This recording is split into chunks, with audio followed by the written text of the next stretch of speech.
आज एक खास विषय पर बात करेंगे। एक गंभीर विषय है जिस पर पूरी दुनिया लट्टू हो गई है, और लट्टू इस कदर हो गई है कि लोग मारे जा रहे हैं। ये बड़ा दुर्भाग्य है कि जिसे पाने के लिए ये जन्म मिला है, जिसे जानने के लिए लोग उनके नाम पर ही मर रहे हैं, मारे जा रहे हैं। खुशहाल जिंदगी टीवी चैनल जैसे कि आप अभी देख रहे हैं, तमाम लोग देखते हैं देश और दुनिया के।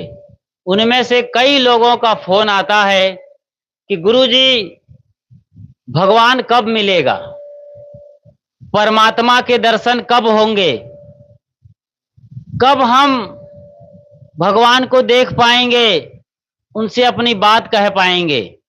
तो भगवान के दर्शन के लिए, परमात्मा के दीदार के लिए लोग बड़े बेचैन हैं। तो मैं बताता हूं भाई मेरे, भगवान को यदि आप नहीं देख पा रहे हैं, उसके आपको दर्शन अब तक नहीं हुए हैं 50-60 साल की उम्र के बाद भी, तो आपका क्या बिगड़ रहा है? कोई काम बिगड़ रहा हो मुझे बता दीजिए, भगवान या परमात्मा के बगैर। उसी को मुस्लिम अल्लाह और खुदा कह सकते हैं कि उनके हमें दीदार होने चाहिए। ईसाई कहेंगे कि लॉर्ड और गॉड का यदि दर्शन हो जाए, साक्षात्कार हो जाए, तो हमारा जीवन धन्य हो जाए। जब मैं पूछता हूं कि उनके बगैर कौन काम बिगड़ा है आपका, तो लोग चुप हो जाते हैं। कोई काम रुका है? सुबह से शाम तक जो आपके काम है, खुद के भी, घर परिवार के भी, कौन सा काम आपका रुका हुआ है? बता दीजिए मुझे बस। इसी पर एक बड़ी सुंदर घटना हुई थी आज से कम 50 साल पहले। हमारे गुरुदेव सदगुरु अभिलाष साहेब छत्तीसगढ़ के एक आश्रम में रहते थे, जिन्हें आज हम चिउरी कबीर आश्रम के नाम से जानते हैं। धमतरी जिले में आता है ये। वहां से निकलकर सवेरे सवेरे सुबह सुबह साहेब जी दूर चले जाते थे, किसी और झुरमुट वाले इलाके में, पेड़ पौधों के बीच, और अपना फ्रेश होकर के वो ध्यान में बैठ जाते थे। एकदम शांत, धीर, गंभीर मुद्रा में साहेब जी ऐसे बैठे थे। और कहा जाता है कि एक आदमी, बल्कि एक जवान था, अभी 20-22 साल का लड़का, उन्हें खोजते हुए आ गया, क्योंकि उनके प्रवचन उस जमाने में रील वाली कैसेट पर सुनते थे। वो जो रील थी ना, तार वाली लंबी लंबी, वो कैसेट चला करती थी। उसमें गुरुजी के प्रवचन रिकॉर्ड किए जाते थे, फिर गांव गांव में वो लोग खरीदते थे और सुनते थे।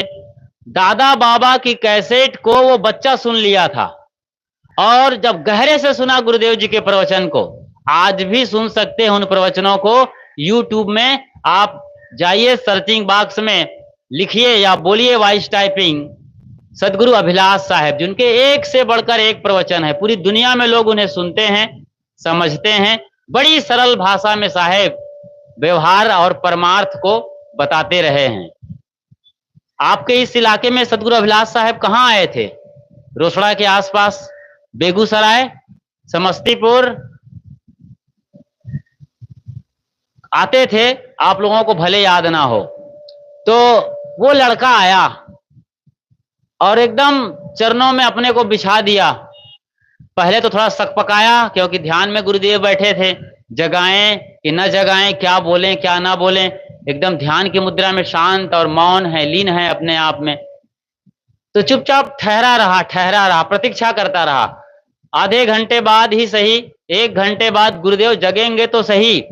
और जब गुरुदेव ने अपना ध्यान खोला, सहज हुए, जब आंख खोल के देखते हैं तो एक बालक 20-22 साल का एकदम कातर स्वर में जैसे कुछ बोल देना चाहता है, आंखों में बड़ी मासूमियत, जैसे रो देना चाहता हो। और जैसे ही पूछा साहब ने, बेटा कहो, तो वो चरणों में गिर पड़ा, आंसू बह गए। गुरुजी ने संभाला उसे बड़े लाड प्यार से, सीने से भी लगाया और कहा, बेटा क्या बात है, बोलो। कहा, गुरुजी ये परमात्मा के दर्शन कब होंगे? बस एक ही सवाल था उनका, परमात्मा के दर्शन कब होंगे? गुरुजी ने सुना इस सवाल को और कहा, बेटा परमात्मा तुमसे किस दिन बिछुड़ गया है? ध्यान से सुनिए आप लोग भी। परमात्मा तुमसे किस दिन बिछड़ गया है, बिछड़ने की तारीख बता दो तो मिलने की तारीख मैं बता दूंगा। लड़का अवाक रह गया। और यही बात सबके लिए है। परमात्मा बिछड़ा कब है? जिसे हम पाना चाहते हैं, जिसके आगे बैठना चाहते हैं, जिनसे बात करना चाहते हैं, बिछड़ा है कभी परमात्मा? जिस दिन परमात्मा आपसे बिछड़ जाएगा, आप माटी के ढेले हो जाएंगे, मुर्दा हो जाएंगे। लेकिन जो धारणा बनी हुई है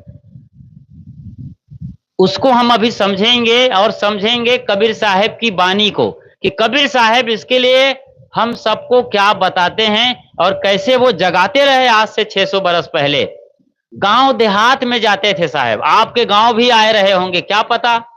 देश विदेश से हाउ फिरा, गांव गांव की खोरी। कबीर साहब ने कहा है अपनी मौलिक रचना बीजक में, मूल वाणी में, कि मैंने देश विदेश घुमा है और गांव गांव की गली गली खोर खोर आपके आंगन आंगन प्रांगण प्रांगण में बैठे हैं साहब। अब सोचिए कबीर साहब एक सुदूर देहात गांव पहुंच जाए, जहां ठीक से हिंदी बोलना उस वक्त नहीं जानते थे, अवधी में, ब्रज भाषा में, खड़ी भोली में, अब भोजपुरी लटका में अपनी बात लोग कहते सुनते, जैसे कि आप लोग अपनी बात कहते हैं, तो कबीर साहब कैसे समझाए होंगे। उसी बानी को आज हम यहां पर सुनेंगे और समझेंगे। लेकिन इसके पहले एक बड़ी बात मैं आपको बता देना चाहता हूं। पूरी दुनिया में जितने मत, मजहब और परंपरा हैं धर्म के नाम पर, सभी धार्मिक मान्यताओं में अपने सुप्रीम गॉड माने गए हैं।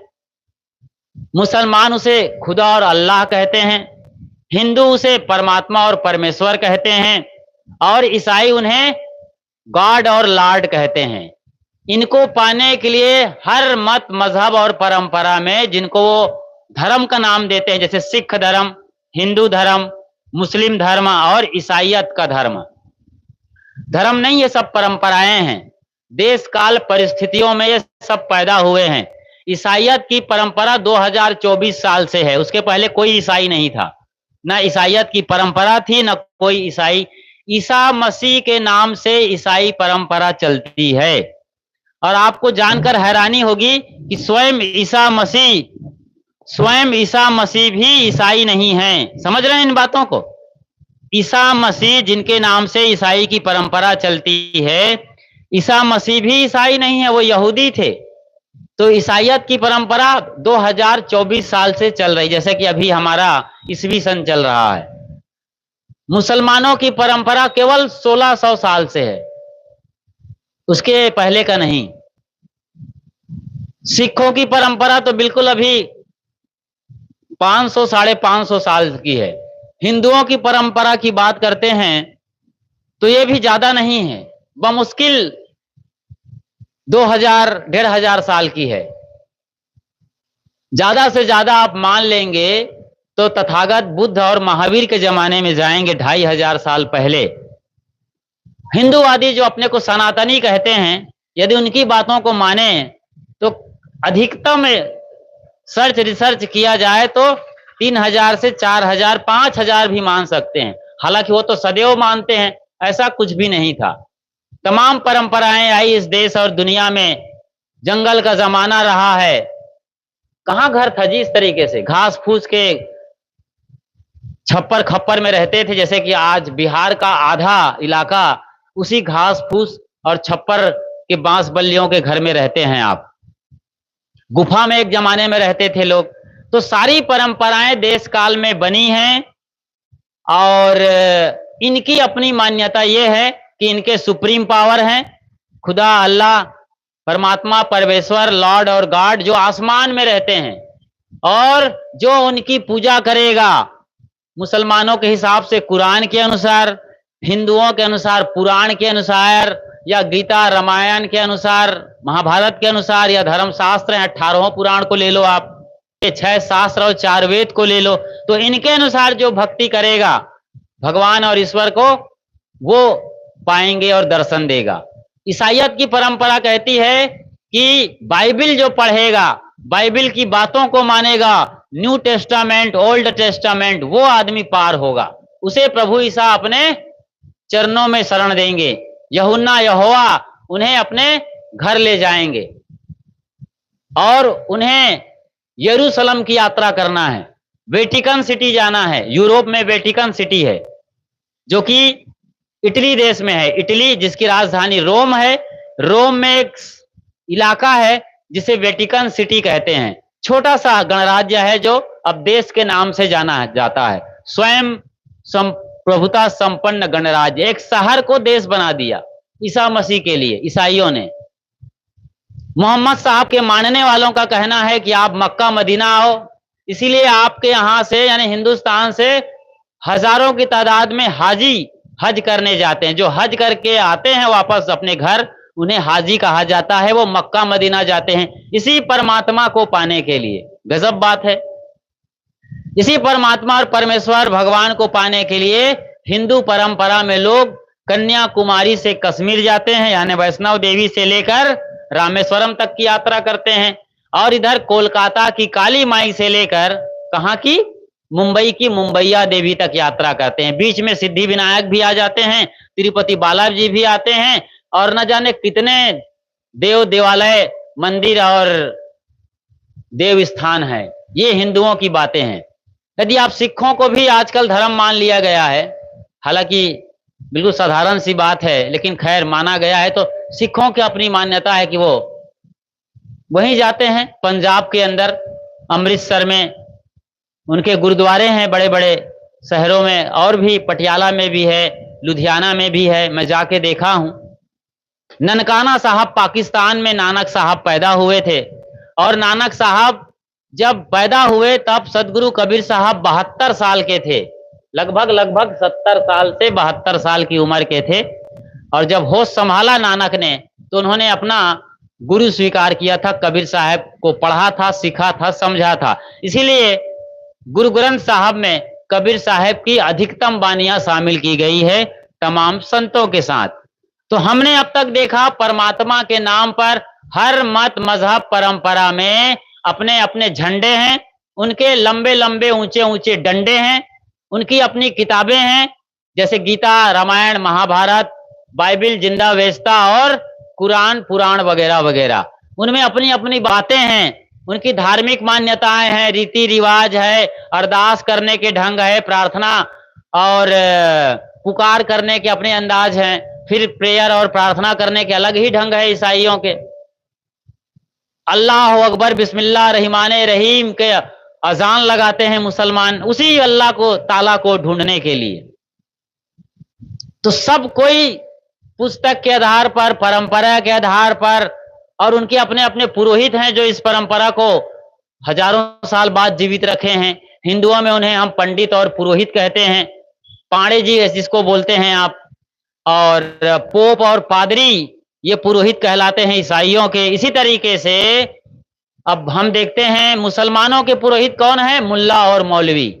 लेकिन क्या गजब की बात है, इनकी जितनी मान्यताएं हैं, जितने देव स्थान बने हैं पूरे देश में, वहां आदमी आज नहीं सैकड़ों साल से जा रहा है।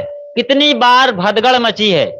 अब एक बात बताता हूं मुसलमानों की, आप एक चावल चेक करने से हांडी की सारा चावल चेक किया जा सकता है। किया जा सकता है कि नहीं? हांडी का सारा चावल चेक किया जाता है एक चावल चेक करने से। आप एक उदाहरण समझिए और सारे मत मजहब और परंपरा की बात जान जाइएगा। कैसे? यदि सारा चावल चेक करने लग जाए हांडी भर के, तो सारा जो चावल जो भात बन गया वो हलवा बन जाएगा, पेस्ट बन जाएगा।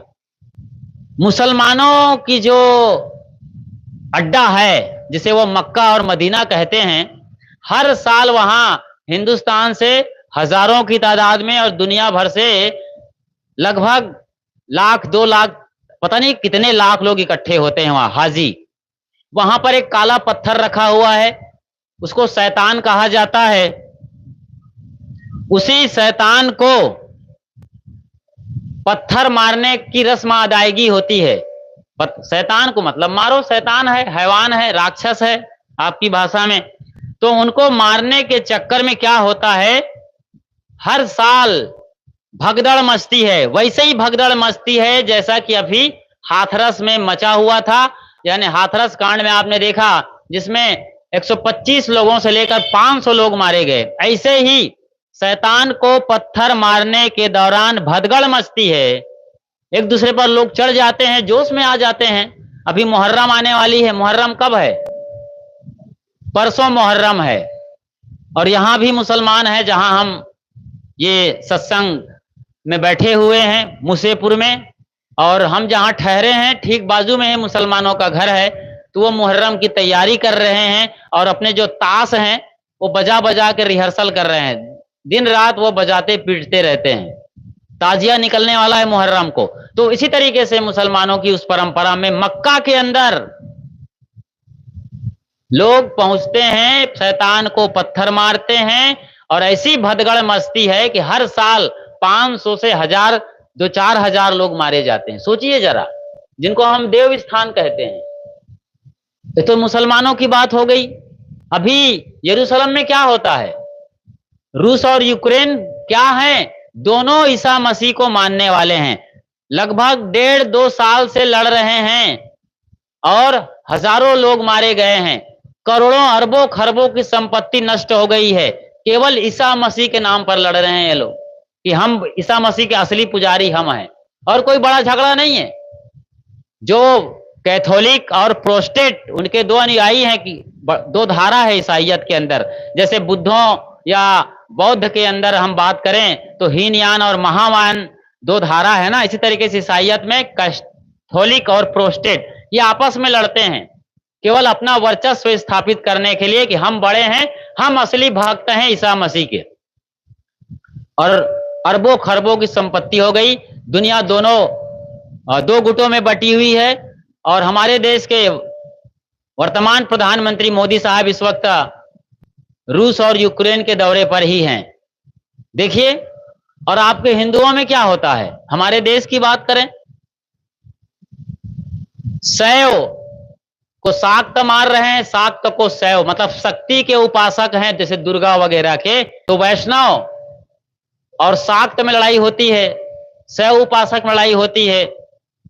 कई बार लड़ाई हो जाती है राम के उपासक और कृष्ण के उपासक में। अभी एक ताजा मामला आया था राधा रानी को लेकर के।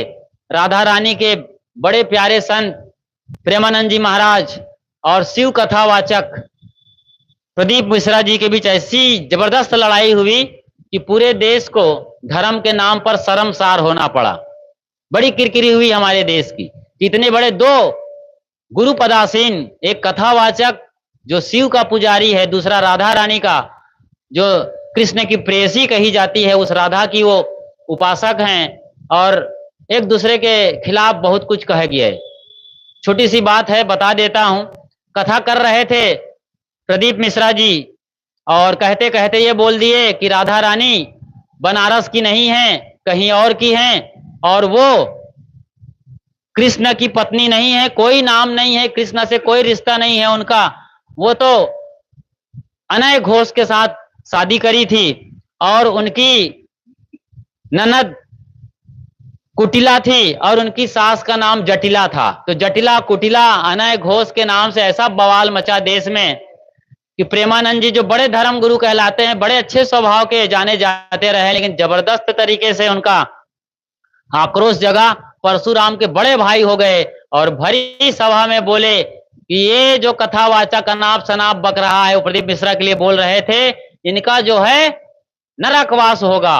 मैं दावे के साथ बोल रहा हूं, राधा रानी मेरी लाडली के लिए ऐसा बोला उसने। तो ये बातें आती हैं। मतलब देख रहे हो, धर्म के जो शीर्ष पर बैठे हैं वो लोग इस तरीके से बातें करते हैं। फिर हरिद्वार के अंदर कितने बार ऐसे रक्त रंजित इतिहास हुए हैं। इसका मतलब ये नहीं है कि गलतियां ही होती हैं, अच्छाइयों को भी देखना है हमें। उसी हरिद्वार में जब, और भारत के अंदर जब मोहम्मद गजनवी जैसे लोग, मोहम्मद गोरी, चंगेज खां, नादिर शाह, तैमूर लंग जब आक्रमण करते थे, जो ये मुसलमान मलेच्छ लोग हमारे देश में आक्रमण किए, तो नागा अखाड़ा के हमारे यही साधु संत ऐसा लोहा लिया, त्रिशूल पकड़ पकड़ करके, बल्लम पकड़ करके इन अताताइयों को, मुसलमानों को देश से खदेड़ा था। तो ये भी इतिहास याद रखने लायक है। लेकिन हम बात कर रहे हैं कि हर मत, मजहब और परंपरा में भगवान के नाम पर जिस तरीके से सुप्रीम गॉड को पाने के लिए अनंत ब्रह्मांड नायक जिन्हें कहा जाता है, सुप्रीम पावर कहा जाता है, सर्वशक्तिमान, सर्वव्याप्त, कण कण में भगवान, जर्रे जर्रे में खुदा जिनके लिए कहा जाता है, उसे पाने के लिए आदमी बेचैन है। आज 25 साल तक तो लगभग ब्रह्मचर्य का आदमी पालन करता है, आज भी कर रहा है। 30 साल में भी लोग शादी कर रहे हैं, नौकरी मिल जाती है तब शादी कर रहे हैं, या अपने पैर पे खड़े हो जाते हैं लड़की लड़का तब। उसके बाद गृहस्थ परंपरा में रहते हैं, नौकरी चाकरी करते हैं, खेती बाड़ी करते हैं, धंधा पानी करते हैं, रोजगार के लिए देश दुनिया की भी यात्रा करते हैं।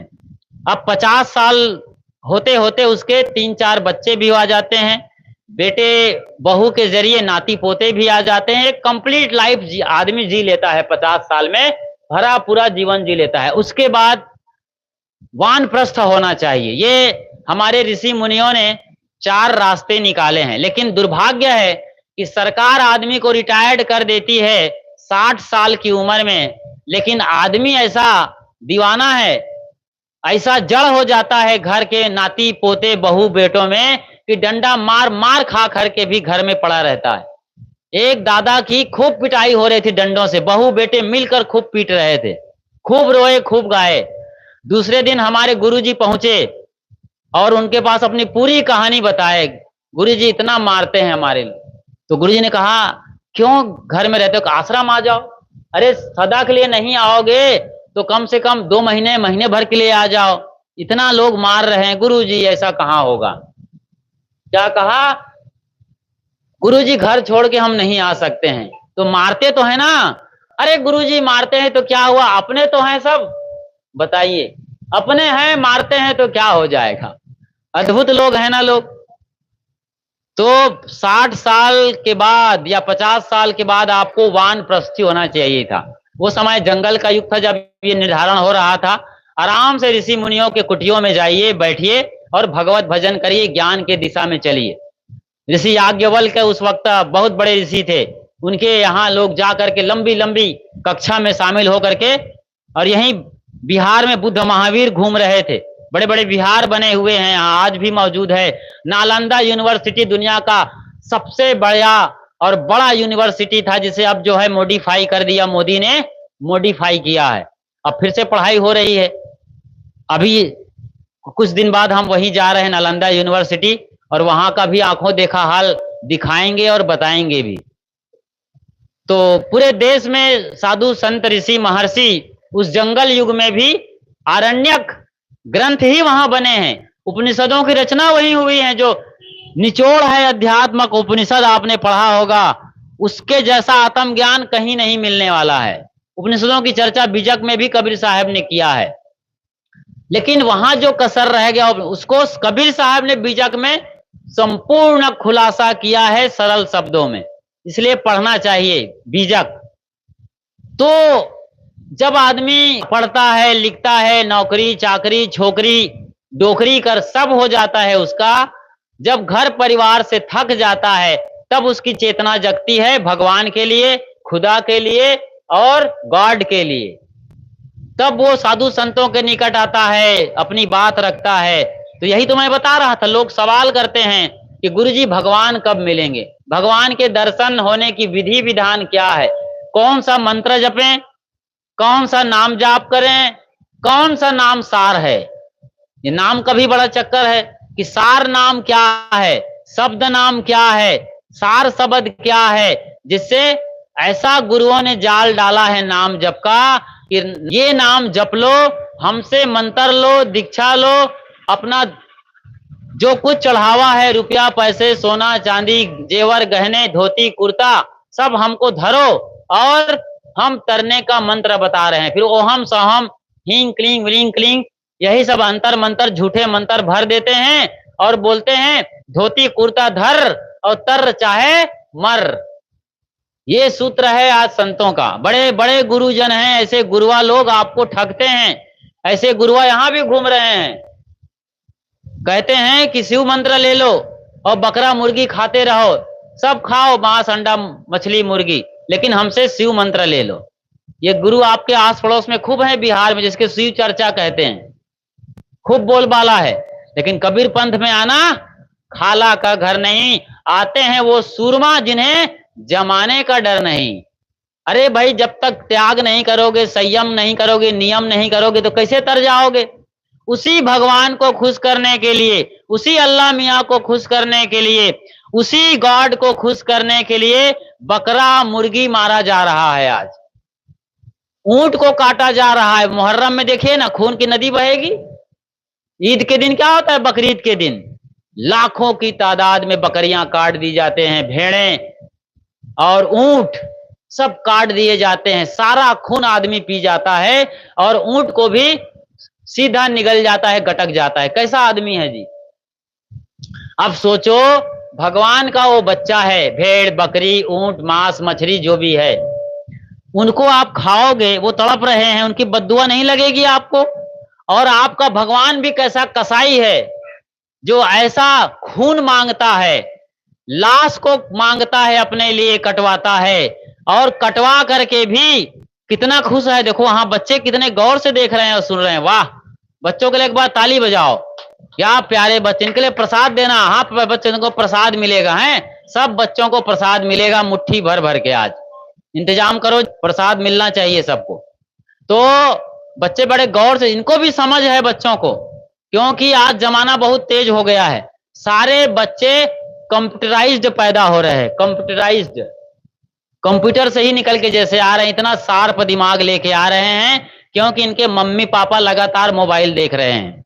तो बच्चे बड़े समझदार हैं, समझदारी से जियो, वरना ये लोग आपकी खटिया खड़ी कर देंगे। इसलिए बच्चों के सामने गलत हरकत, गलत बात नहीं करनी चाहिए।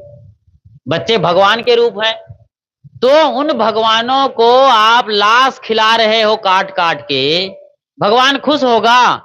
और ऐसा भगवान कितना बड़ा निर्दयी, हत्यारा और कसाई है, जो अपने लिए निरीह और मुक्त प्राणियों को मरवा कर खुश होता है। शर्म आनी चाहिए इन भगवानों को। ये दो कौड़ी के भगवान हैं। ऐसे भगवान जो मांस मछली मांगते हैं, शराब मांगते हैं, तंबाकू गुटखा मांगते हैं, लड्डू पेड़ा बर्फी मांगते हैं, और पाप कर्म करवाते हैं, ऊंट बकरे भेड़े और गाय सबको अपने सामने कटवा रहे हैं। ऐसा भगवान कहीं पर मिल जाए तो ऐसे भगवान को जिंदा दफना देना चाहिए। ऐसे भगवान के हत्या भी कर दो, आपको कोई पाप नहीं लगेगा।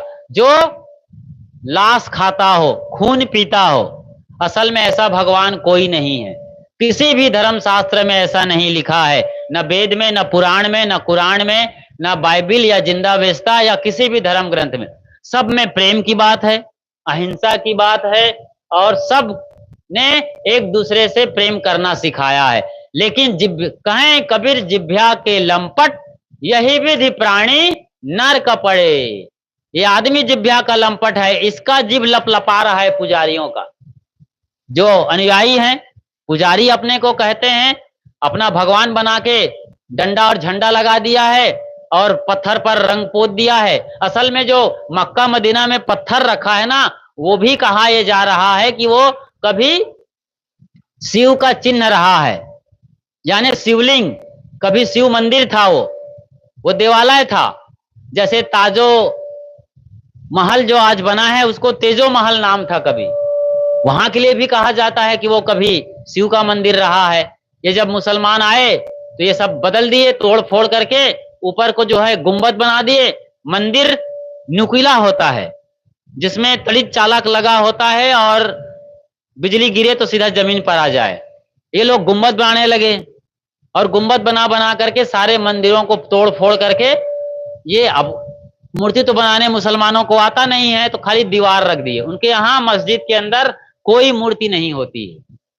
तो ये सब उल्टा सीधा काम किया गया है। मतलब पत्थर को खुश करने के लिए आप लोग जिंदा जानवर को मारते हो, जिनके अंदर प्राण है, जो आपके ही तथाकथित भगवान परमात्मा परमेश्वर और अल्लाह खुदा लॉर्ड और गॉड के द्वारा बनाया गया है, उसको खुश करने के लिए आप उनके बच्चों को मारते हो। अरे है हिम्मत तो अपने टांग में से जांघ में से एक चम्मच मांस काट के दो ना, कुत्ता को बिल्ली को खाने को दो, वो तो रोटी खाता ही नहीं है, लेकिन आप खिला रहे हो जबरदस्ती, वो तो मांस खाने वाले हैं, मांसाहारी हैं। अपना बच्चा पैदा हो रखो कुत्ते के सामने, रख सकते हैं आप। यही बात हुई थी ये इब्राहिम के सामने। मुसलमानों में ये बात आई है, उनसे पूछा गया कि आज आप लोग बकरीद में ये भेड़ा क्यों काट के चढ़ाते हो, बकरी क्यों चढ़ाते हो और खुद खा जाते हो? उन्होंने कहा कुरान में लिखा है। तो जो पैगंबर हजरत मोहम्मद साहब थे, उनके पास इब्राहिम आया, जो उनके और बड़े पैगंबर या खुदा हैं, वो आए, उनकी प्रेयर प्रार्थना से, अरदास से, उनकी भक्ति से खुश थे।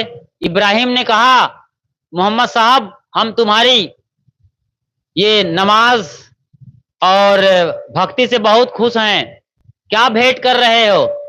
आप जो आज्ञा दें भेंट कर दूंगा। तो वहां मुसलमानों में ये परंपरा है कि जो सबसे कीमती और प्रिय चीज है उसे भेंट करो आप। तो उसके लिए मोहम्मद साहब के लिए सबसे प्रिय क्या होता?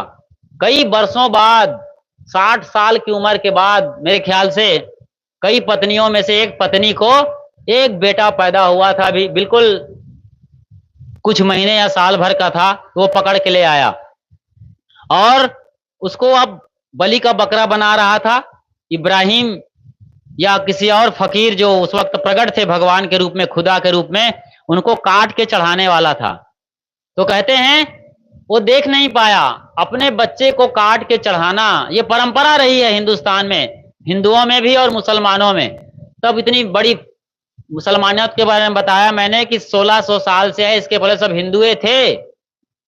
तो हिंदुओं में ये आपने देखा होगा, एक देवी जो है अपने गर्दन को काट करके अपने इष्ट को चढ़ा रही है। तलवार है, कट गया सिर और थाली में सिर रखा हुआ है। वो ये है वीरांगना, जौहर करने वाली हमारी देश की। खूब लड़ी मर्दानी, वा तो झांसी वाली रानी थी। झलकारी बाई, अवंतिका बाई, रानी लक्ष्मीबाई का नाम हम जानते हैं, लेकिन तमाम देवियां रही हैं जो देश पर मर मिटी हैं, शहीद हो गई हैं। तो ये लोग सर काट के चढ़ाते थे अपने गुरुजनों को, इष्ट को, भगवान को, कि भगवान को खुश करने के लिए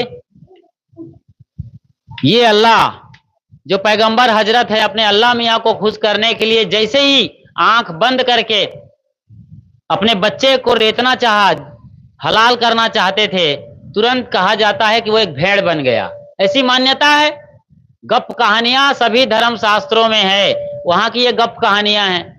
कभी भी बच्चा यदि मर रहा हो तो भेड़ नहीं बन सकता है। उसका कुल मिलाकर के मतलब है कि उनको परीक्षा लेने आया हुआ उनका जो आका था, वो खुश हो गया उनसे कि आप परीक्षा में पास हो गए और आप सच्चे भक्त हो और सच्चे प्रेमी हो। और वो भेड़ भेड़ काटने का कोई जिक्र नहीं है। ये फालतू के लालची लोगों ने, आज के जो मुसलमान हैं, जो खून पीना चाहते हैं, खूंखार हो गए हैं, इन लोगों ने ये परंपरा बना दी है कि बकरी, भेड़ और मुख प्राणियों को मारो। और यही परंपरा पूरी दुनिया में चल रही है। ईसाई भी मारते हैं, और सबसे ज्यादा तो ईसाई है जो है इस तरीके की हरकत करते हैं। जो कोरोना आया था, चीन में ईसाई जैसे ही लोग रहते हैं, ईसाई नहीं है वो लोग, लेकिन ईसाई जैसे ही लोग हैं। वो लोग तो सब खा जाते हैं, भेड़, बकरी, कुत्ते, बिल्ली, छिपकली, काकरोच, केकड़ा, और वो जो छोटे छोटे चीकू पर चलते हैं, लीची पर चलने वाला कीड़ा नहीं आता, ऐसे ऐसे चलता है, सबको उबाल करके, छौंक करके, घी में चबा चबा के खा जाते हैं। मतलब डार्क फेस्टिवल। शहर और गांव देहात के सारे कुत्तों को ट्रक में भर के लाते हैं, खौलते पानी में छोड़ देते हैं, सब उबल जाते हैं और सब बोटी बोटी काट करके मसाला भर भर के खाते हैं लोग पूरा चीन में। और जब वो चमगादड़ का सूप पी रहे थे, मतलब चमगादड़ का शरबत पी रहे थे, उसी शरबत पीने से, सूप पीने से पूरी दुनिया में कोरोना फैला था। और कितनी तबाही मची है कोरोना में, बताने की जरूरत नहीं है। आप घर में नजरबंद हो गए थे और लाखों नहीं करोड़ों लोग मारे गए थे, जिसका किसी भी गवर्नमेंट के पास, सरकार के पास कोई डेटा, हिसाब किताब नहीं है। इतने करोड़ लोग मारे गए थे केवल भगवान के नाम पर, भक्ति के नाम पर, धर्म के नाम पर ये सब कुछ होता है। और लोग बोलते हैं कि भगवान कब मिलेगा, भगवान कब दर्शन देगा। ना तो कोई नियम है, ना कोई संयम है, ना कोई भजन है, ना कोई भक्ति है। बड़े बड़े पुजारी भी, पंडे भी, मुल्ला मौलवी, पोप पादरी बकरा मुर्गी मछली खा रहे हैं, अंडा और शराब में डूबे हुए हैं, और जर्दा खर्रा खैनी पुकार पुड़िया खा रहे हैं, तंबाकू के सारे उत्पाद। बताइए, ये पुजारी हैं कि राक्षस, इंसान है कि हैवान? और कह रहे हैं कि हम भक्ति में लीन हैं। और गुरुजी कि कैसे भगवान के दर्शन होंगे? तुम्हारा खान पान नहीं सुधरा है। भगवान भीतर बैठा है, प्रभु भीतर बैठा है, वो लॉर्ड और गॉड इसी हृदय में वास करता है। वो खुदा और अल्लाह, खुदा खुद में खुदा है, यहां बैठा है। और तुम बीड़ी सिगरेट डाल रहे हो, जहर पी रहे हो। तंबाकू जब खाता है आदमी तो उसका जहर जाता है, तो भगवान भीतर वाला पूछता है क्या लाया रे? तो खाने वाला जो उस जहर को पिच से थूक देता है जमीन पर। जब धुआं पीता है, हुक्का, गांजा, बीड़ी, सिगरेट के नाम पर जब धुआं अंदर ले जाता है, भगवान पूछता है अरे क्या लाया रे बदमाश? तो वो फुर्र से धुआं उड़ा देता है, उड़ाता है। कैसे लोग घोटाला करते हैं जी, और कहते हैं हम भगवान के भक्त हैं। इन लोगों को भगवान दर्शन देगा, परमात्मा मिलेगा? सोचिए जरा, विचार करिए कि आप क्या कर रहे हैं भगवान के नाम पर। तो भगवान की मान्यता है आसमान में, और जमीन में सारा ये उपद्रव और अत्याचार कर रहे हैं, अपनों के साथ, अपने लोगों के साथ, अपनी बिरादरी के साथ। और जैसे हीनयान महायान है बौद्धों में, ठीक ऐसे ही शिया और सुन्नी है। पाकिस्तान अलग बना कि हम मुसलमान ही रहेंगे, लेकिन दो फिरके हैं, शिया और सुन्नी आपस में लड़ते रहते हैं। इजराइल की जब मैंने बात किया, यूक्रेन और रूस की, तो वहां भी लड़ाई चल रही है। हमारे देश में तो हो ही रहा है, हालांकि अब कम हुए हैं, लेकिन ये छुटपुट घटनाएं होती रहती हैं। तो आप देख रहे हैं, समझ रहे हैं कि भगवान के नाम पर क्या करते हैं ये लोग, देश दुनिया वाले। तो अब बात करते हैं कबीर साहब की, क्योंकि हम कबीर के मंच पे बैठे हैं। कबीर कुटी मुसेपुर में बैठे हुए हैं, जो कि बिहार के समस्तीपुर जिले में आता है। ये रोसड़ा के पास एक बड़ा शहर है, जो पुरानी गद्दी है, वहां पर हम बैठे हुए हैं। और बड़े प्यारे प्यारे लोग हैं यहाँ। साहब जरा एक बार दिखाइए इन लोगों को।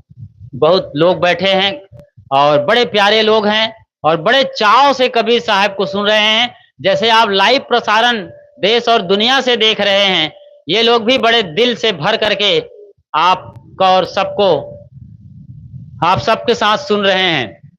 तो कबीर साहब परमात्मा को पाने पर क्या कहते हैं, इसको आपको अच्छी तरीके से आज सुनना है और समझना है। साहब कहते हैं, करो रे यतन सखी साईं मिलन की, करो रे यतन सखी साईं मिलन की। गुड़वा गुड़वा सूप सुपलिया, तज दे बुद्धि लर कैया खेलन की। करो रे यतन सखी साईं मिलन की।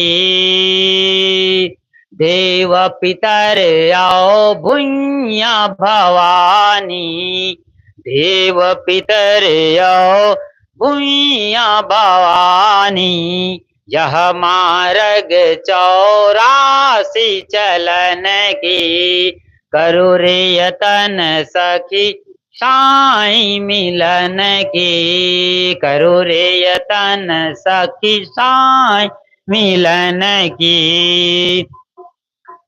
ऊंचा महल अजब रंग बंगला, ऊंचा महल अजब रंग बंगला। साईं की सेज वहां लागी फूलन की, साईं की सेज वहां लागी फूलन की। करो रे यतन सखी साईं मिलन की, करो रे यतन सखी साईं मिलन। तन मन धन सब अर्पण कर वहाँ, तन मन धन सब अर्पण कर वहाँ, सुरत समार पर पैया सजन की, करो रे यतन सखी साई मिलन की।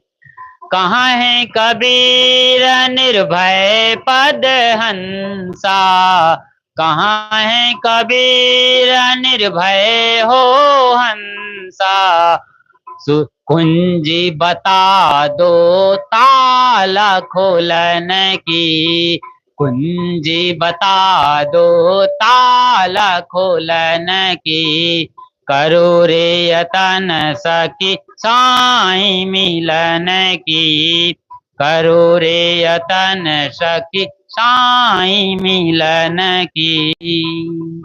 बोलिए सदगुरु कबीर साहेब की, सदगुरु अभिलाष साहेब की, अपने अपने माता पिता गुरु गोविंद की, आचार्य सदगुरु धर्म स्वरूप साहेब की। बोलो मुसेपुर गांव की, नन्हे मुन्ने बाल गोपालों की।